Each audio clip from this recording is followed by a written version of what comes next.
Let's start by defining a function named renderTextContent. This function takes a single parameter text and uses a method Incremental DOM text from the Incremental DOM library to create a text node with the provided text content.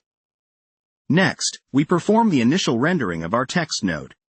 Using Incremental DOM patch, we target an element with the ID text container, and in the callback function we call our previously defined renderTextContent function with the argument initial text. This will insert the text initial text into our text container.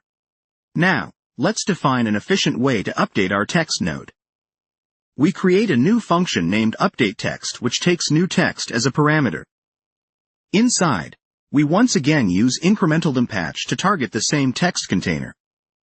Within the callback, we invoke renderTextContent, but this time with new text as the argument. To see our updateText function in action, we simply call updateText with a new string, updatedText.